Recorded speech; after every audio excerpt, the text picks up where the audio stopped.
Europe 1, Pierre de Villeneuve, l'invité d'Europe Nuit. Deux invités ce soir pour évoquer le Macron Show à Washington. Bonsoir Didier Combeau. Bonsoir. Merci d'être avec nous. Bonsoir Alexandre Andorra. Bonsoir, vous êtes merci tous deux pour votre invitation. Spécialistes des États-Unis, vous êtes les bienvenus. On va parler du Macron Show, on va parler du Congrès américain. C'était le grand rendez-vous tout à l'heure dans l'après-midi, mais d'abord peut-être ce qui se passe maintenant. On le voit, il est sur une estrade devant les étudiants de l'université George Washington aux États-Unis. Il a relevé un peu ses bras de manche. Il ne porte pas de montre, c'est un peu le nouveau style, un peu Jones. Il a quand même gardé la cravate. Il y a un présentateur connu de CNN, c'est ça, Alexandre Andorra ? Exactement. Comment s'appelle-t-il ? Van Jones, Ouais. qui est sur CNN. Vous pouvez le voir toutes les semaines. Et l'impact alors, l'impact d'Emmanuel Macron sur les jeunes Américains, c'est quoi ? C'est assez intéressant effectivement parce qu'il y a une grosse émulation. Bon, après il est à Washington, donc c'est clairement pas les États-Unis, mais il y a Non, une... on dit souvent de New York, c'est pas les États-Unis. Mais Washington, c'est quand même un peu plus les États-Unis. Mais j'en conviens, on n'est pas au fin fond du Montana non plus. Exactement. Ouais. Donc c'est vrai qu'il y a une grosse émulation sur la côte est, côte ouest aussi, grosse communauté française aussi qui active beaucoup là-dessus. C'est assez impressionnant. Il y a une grosse fascination envers Macron en ce moment des jeunes Américains. Je croyais qu'il était pas très connu aux États-Unis, Didier Combeau. Ah si, il est très connu. Il y a eu des reportages où on demandait aux gens est-ce que vous connaissez, vous montrez la photo, non, on voit pas. C'est une icône aux États-Unis. Il est souvent comparé à Kennedy. C'est quelqu'un qui est jeune, qui est moderne et non, il est très connu aux États-Unis.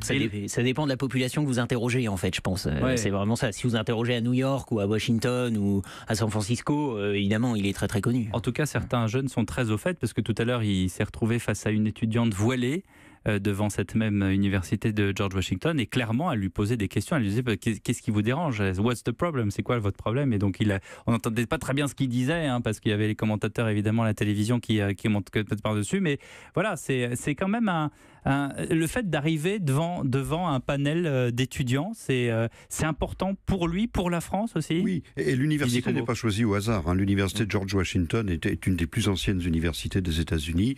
Elle est très internationale et il y a des étudiants qui viennent de tous les pays. Donc ce n'est pas par hasard que cette université a été choisie. Alexandre Andorra. Oui, exactement. C'est un symbole.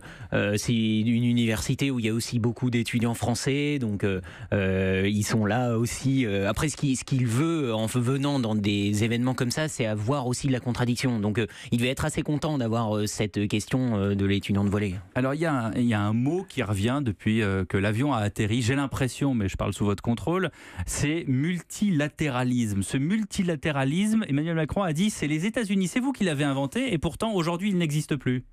Oui, tout à fait. Il fait référence à Wilson juste après la Première Guerre mondiale avec la mise en place de la Société des Nations, par exemple. Et on l'a bien vu hier pendant la conférence de presse. On avait d'un côté Trump, très isolationniste, et de l'autre côté Macron qui avait une approche beaucoup plus internationale et qui parlait d'un règlement d'ensemble au niveau du Donc on avait un président protectionniste d'un côté, America First, et puis d'un autre côté, quelqu'un qui essaye d'ouvrir. Mais c'est ça, en fait, ce qu'il essaie de faire surtout, c'est pas tellement pour nous qui dit ça, c'est vraiment là pour Donald Trump et ses électeurs. Parce qu'en fait, ce dont Donald Trump doute, c'est de l'utilité du multilatéralisme pour les États-Unis. Ce que n'arrête pas de dire Donald Trump, c'est oui, d'accord, c'est nous qui avons inventé le multilatéralisme, mais c'est nul. Il faut jeter ça par la fenêtre. C'est comme l'accord sur l'Iran, c'est nous qui l'avons signé, mais il faut le jeter également par la fenêtre. Exactement. À la limite, il serait capable de dire si ça avait été moi le président du temps de Wilson, oui, là, d'accord, le multilatéralisme, ça aurait été bien. C'est moi qui l'aurais mis en place. Mais là, non, il faut sortir et il faut arrêter de se faire arnaquer par le reste du monde. Mais qui a raison dans l'histoire ? Parce que finalement, c'est la poule et l'œuf. C'est-à-dire, à un moment donné, c'est pas parce que ça existe qu'on doit l'utiliser. Non, bien sûr, mais... L'expérience montre que le multilatéralisme est certainement une meilleure façon de régler les conflits, notamment que la force et que la fermeté. Ouais. Parce que ce que plaide Trump, c'est la force répondant à la force, en quelque sorte, et non pas une sorte d'institutionnalisation des conflits comme on doit le faire en démocratie. Certains disent que ça marche, la force versus la force, notamment versus Poutine, en l'occurrence. Il est vrai que ça paraît marcher vis-à-vis de la Corée, par exemple. Oui. Clairement. Oui, mais enfin, ça reviendrait à dire que Trump est un dictateur lui-même, donc c'est un peu compliqué si on commence à faire des parallèles. Oui, et puis surtout aussi, ce qu'il faut regarder, c'est que l'ordre multilatéral actuel, qu'on connaît, il a été mis en place après la Seconde Guerre mondiale, en 1945, par les Américains, et précisément à leur profit. Enfin, il y a tout ce narratif derrière qui, oui, nous, on a fait ça pour le reste du monde, etc. Mais c'était déjà pas facile à vendre aux Américains à l'époque. Donc, ils ont tout construit, tout va en leur faveur quand même. Ils ont énormément profité de cette entente mondiale. Est-ce que oui, mais il est plus facile d'être multilatéraliste lorsqu'on est français que lorsqu'on est la première puissance mondiale. Oui. Alors, continuons sur le multilatéralisme et peut-être sur cet accord sur l'Iran. Qu'est-ce que c'est que ce nouvel accord dans lequel on pense pouvoir rentrer? Je sais que je parle un peu comme un sketch de Coluche. On s'autorise à penser dans les milieux autorisés qu'un accord secret pourrait être signé. Mais bon, pour l'instant, voilà. Qu'est-ce que c'est que ce nouvel accord iranien? En fait, c'est une extension de l'accord existant, puisque l'accord existant ne porte que sur le nucléaire militaire. Oui.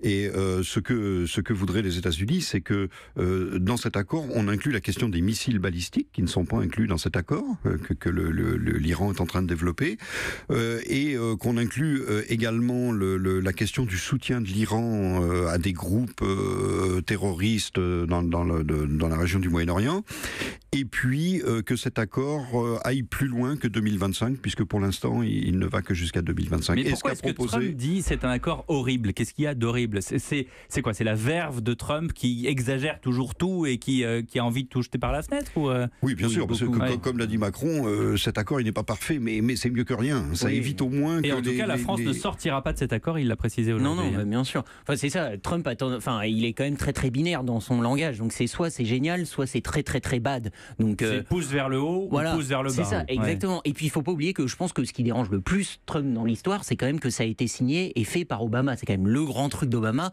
Et un facteur prédictif de ce que va faire Trump, c'est souvent est-ce que Obama l'a fait ou pas. Alors, il y a eu les accolades, les poignées de main, parfois des bisous, on s'embrasse, on se cajole, on se câline. Et pourtant, sur les punchlines, on l'a vu aujourd'hui, notamment devant le Congrès, on campe sur ses positions. Oui, tout à fait. Et même devant le Congrès, le président Macron est allé plus loin parce que il a évoqué ces questions internationales d'accord avec l'Iran, mais il a aussi parlé de sujets de société. Il a fait un discours qui est presque un discours électoral pour le compte des opposants à Trump, puisque il a parlé des questions de féminisme. Il a cité Simone de Beauvoir, qui est une icône féministe aux États-Unis. Il a parlé de MeToo. Il a parlé de Martin Luther King. Il a même parlé du buste de Martin Luther King. Et vous vous souvenez peut-être qu'en janvier l'année dernière, Trump avait été accusé d'avoir retiré le buste de Martin Luther King de la Maison-Blanche. C'était pas vrai en fait, mais il en a été accusé. Et puis il a fait allusion à Roosevelt, qui est là aussi une icône des démocrates. Et puis il y a eu aussi la question sur le climat, et là il a fait marrer tout le monde en disant il n'y a pas de planète B. Oui. C'est-à-dire qu'il n'y a qu'une seule solution. Oui, c'est ça. Là, effectivement, il a parlé du sujet dont ils n'ont pas parlé en fait depuis le début de la visite d'État, qui est le climat. Oui, voilà. Mais c'est le drame du climat, c'est-à-dire que c'est une urgence lente et donc forcément à chaque fois c'est pris par une autre urgence qui là est l'accord iranien, puisqu'il y a une deadline auto-imposée par Trump au 12 mai. Ou alors il y a eu des entretiens et ils s'en sont parlé, puis il y a eu une fin de non-recevoir et du coup on ne saura jamais, ou alors on saura par des insights comme on dit. Oui, non. Et puis devant le Congrès, il a dit quelque chose d'important au point de vue de la politique intérieure américaine, c'est qu'il a parlé des collectivités locales, c'est-à-dire des États américains.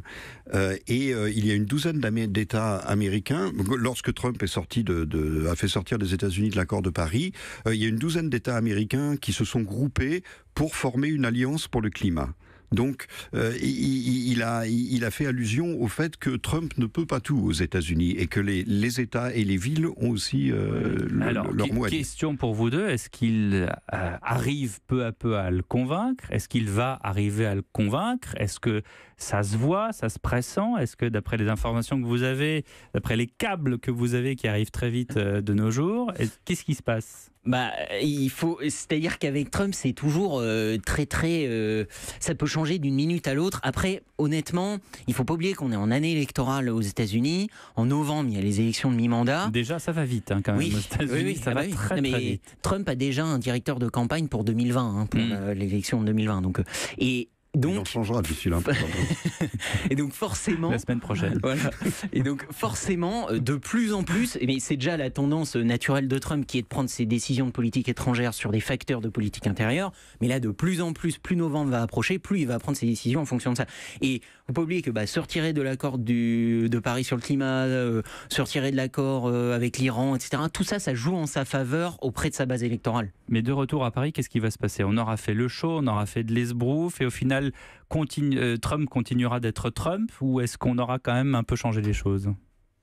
Non, il faut pas oublier que après, il n'y a pas que ça qui se passe. C'est-à-dire que ça, ce qu'on voit, c'est du spectacle, de la pompe, voilà. Ouais. Mais après, en fait, le travail dur de détail, il est fait par les diplomates en coulisses. Les technos, comme on dit. Voilà, exactement, qui servent à quelque chose. Et ça fait des mois que les diplomates français, américains, britanniques, allemands discutent pour justement essayer de trouver une manière d'accommoder ce que dit Trump sur l'accord sur l'Iran, tout en sortant pas de l'accord, tout en trouvant de nouvelles façons d'y entrer. Enfin, c'est très compliqué, sachant du boulot. Voilà, et qu'il n'y a pas encore les Russes et les Chinois dans la négociation. Eh ben ça sera le next step.